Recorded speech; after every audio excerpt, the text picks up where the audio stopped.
Merhaba, Yemek Okulumuza hoş geldiniz. Yemek Okulumuzun çok güzel yeni bir bölümü var, o da kiler.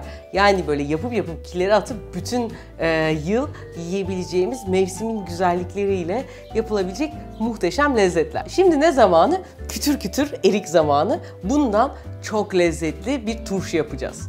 Ve aslında bu sayede 3 dakika içerisinde yapabileceğiniz bütün turşuların da, daha doğrusu bütün turşuların da matematiğini görüp hepsini yapabilecek hale geleceksiniz. O yüzden hemen başlıyorum. Malzemelerimiz gayet basit. 1 litre içme suyum var.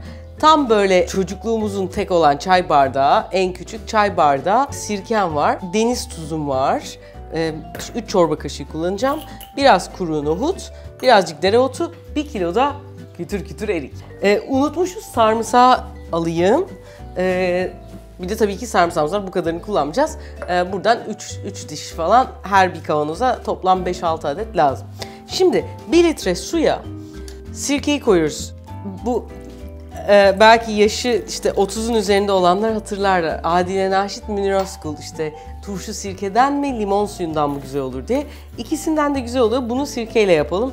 Limon suyuyla olanı da daha sonra yaparız. 3 çorba kaşığı deniz tuzunu, kaya tuzu da olabilir bu. Tuzu ekliyorum. İnce tuzla bunu yapmaya çalışmayın. Gerçekten güzel olmuyor. Hem bu tuzun lezzeti farklı hem de koruyuculuğu daha farklı oluyor. Orada çünkü ne yazık ki işlemden geçmiş oluyor. Şimdi bunu böyle güzelce karıştırıyorum. Tuzu bu suda eritmem lazım. İlk başta su bulanacak. Birkaç dakika sonra kendi kendine tekrardan net bir su haline gelecek. Hani ben daha az tuzlu yapmak istiyorum derseniz minimum 2,5 kaşık oluyor. Onun altında yaptığımız zaman turşu tutmuyor. Aklınızda olsun. Şimdi bu eridi güzelce. Bunlar 1 litrelik bizim hatta Refika'dan kavanozları. Biri sağ olsun güzel kapatmış. Pardon. Şu an henüz satışta değiller ama yakın zamanda inşallah olacaklar. Boyunsuz olduğu için de çok rahat içerisinde her şeyi koymak, yapmak da daha kolay oluyor. 7-8 tane nohutu içerisine atıyorum. Bu turşunun mayalanmasını sağlayacak. Eriklerimi daha evvelden güzelce yıkadım ve kuruladım. Bunun üstünde böyle başka su olmaması önemli. Bunları böyle biraz atıyorum. Araya da işte bir sarımsağı attım. Biraz daha ekliyorum. Böyle boşluk pek kalmasın ki hani alanı maksimum güzel kullanalım. Burada eriklerden birkaç tanesinin çürük olmaması da önemli. Aklınızda olsun. Birkaç parça dereotu alıyorum. Dereotu da güzel bir tat katıyor. Bu araya bir seviye dereotlarını koyuyorum.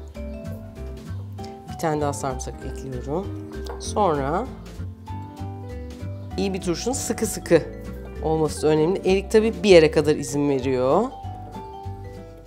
Şimdi şöyle bastırıyorum. Şöyle.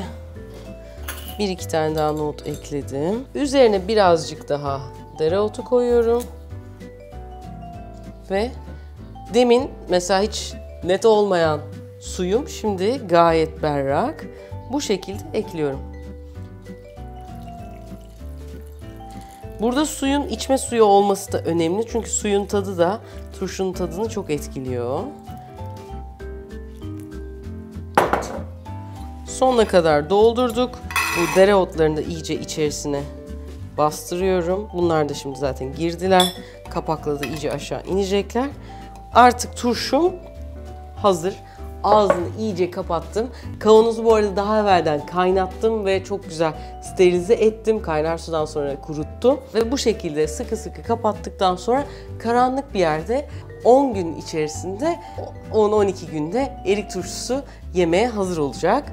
Bir tane yaptığım da vardı. Burada kontrol ettim, açtım. Şimdi tekrar kapattım. Ondan sonra bir anda tabii o güzel yeşil renginden böyle daha soluk bir renge geliyor. Ama çok lezzetli ve müthiş oluyor. Oh, böyle ekşimsi, böyle enteresan bir bademimsi tadı da var. Umarım hoşunuza gider. Nefis erik turşusu.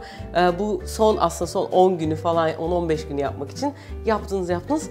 Aklınızda olsun. Şimdiden herkese afiyet olsun. Şu an Ramazan olduğu için yiyemiyoruz ama ben size içini göstermek istiyorum. böyle yani içine de iyice işlediğin şeysi ve hala o eriğin kütürtüsü emrimize amade. Umarım hoşunuza gitmiştir. Artık bunu izledikten sonra bütün turşuları bu mantıkla yapabilirsiniz efendim. Umarım kiler bölümü de hoşunuza gitti. Eğer gittiyse ne olur aşağı yorumlarınızı yazın. Kilerinizde ne görmek istiyorsanız onu da yazın ki burada hemen bir an evvel yapalım. Görüşmek üzere, kendinize iyi bakın. Kanalı da unutmayın abone olmayı.